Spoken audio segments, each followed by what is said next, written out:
Student helpline India আৰু কুঁহিপাত পুথিভঁৰালৰ উদ্যোগত অসমৰ প্ৰথম মহিলা পৰ্বতাৰোহী পৰ্বত কন্যা নামে খ্যাত ধনময়া চেত্ৰীৰ ৬৪তম জন্মদিন যোৰহাটৰ এখনি অগ্ৰণী শিক্ষানুষ্ঠান লুইট ভেলী একাডেমীত এক গাম্ভীৰ্যপূৰ্ণ পৰিৱেশত অনুষ্ঠিত হৈ যায়।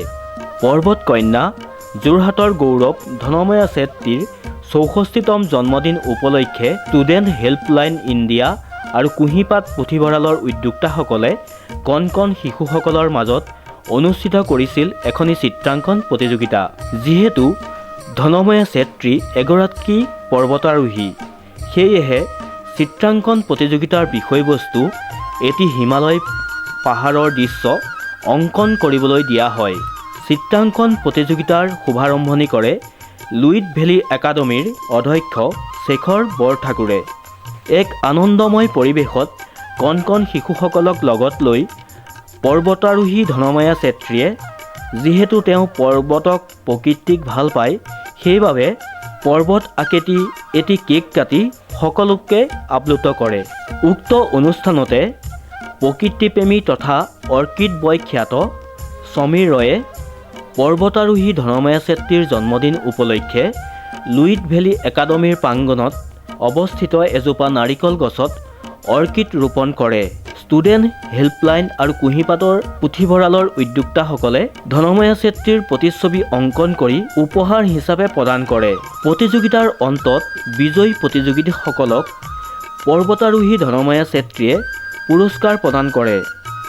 পৰ্বত কন্যা ধনময়া চেত্ৰী আনন্দত আত্মহাৰা হোৱাৰ লগতে তেওঁ মত প্ৰকাশ কৰে যে জীৱিত কালতে মানুহৰ কৰ্মৰাজিক লৈ সন্মান প্ৰদৰ্শন কৰাটো এক মহৎ কাম, যাৰ দ্বাৰা উঠি অহা নৱপ্ৰজন্মই অনুপ্ৰাণিত হয় আৰু কৰ্ম স্বীকৃতি লাভ কৰে। তেওঁ উক্ত সন্মানেৰে যিমান আনন্দিত আৰু উৎফুল্লিত হৈছে, বহু ধন আৰু অৰ্থইও সিমান আনন্দ দিব নোৱাৰে বুলি মত প্ৰকাশ কৰে। ১৯৭৯ চনত মাউণ্ট ত্ৰিশূল শৃংগম ২৩,৩৬০ ফুট উচ্চতাৰ গড়ৱাল হিমালয় বিজয়ী পৰ্বতাৰোহী পৰ্বত কন্যা ধনময়া চেত্ৰী যোৰহাট DCB গাৰ্লছ কলেজৰ পৰা 64 গাৰ্লছ আছাম বেটেলিয়ান NCCৰ যোগেদি অংশগ্ৰহণ কৰিছিল। ষ্টুডেণ্ট হেল্পলাইনে মোৰ জন্মদিন উপলক্ষে আজি এইটো অনুষ্ঠান অৰ্জন কৰিছে। মোৰ দেখি আচলতে খুব ভাল লাগিছে। বেছিকৈ মোৰ ভাল লাগিছে তেখেতসকলে ষ্টুডেণ্টৰ আৰ্ট কম্পিটিশ্যন ৰাখিছে আৰু সেই আৰ্ট কম্পিটিশ্যনটোৰ থিমটো হিমালয়া দিছে আৰু মই ভাবোঁ যে হিমালয় এইকাৰণে থিমটো দিছে যাতে তেওঁলোকে হিমালয়ৰ বিষয়ে জানক, প্ৰকৃতিৰ বিষয়ে জানক, সেইটো তেওঁলোকৰ উদ্দেশ্য। আৰু তেওঁলোকে মোক এনেধৰণেই ইমান মৰম যাচিছে, মই অৱশ্যে কেতিয়াও সপোনতো ভবা নাছিলোঁ, আশা কৰা নাছিলোঁ যে এনেধৰণে উদযাপনটো কৰিব বুলি। মই তেখেতসকলক মোৰ অন্তৰৰ পৰা মই বহুত ধন্যবাদ দিছোঁ আৰু মই এইটোৱে ক'ব বিচাৰিছোঁ আজি তেখেতসকলে যিটো পদক্ষেপ লৈছে সেই পদক্ষেপটো আৰু অন্য অৰ্গেনাইজেশ্যনবিলাকেও লওক, অন্য অনুষ্ঠান প্ৰতিষ্ঠানবিলাকেও লওক, অন্য সমাজেও লওক, যাতে যিসকল ব্যক্তি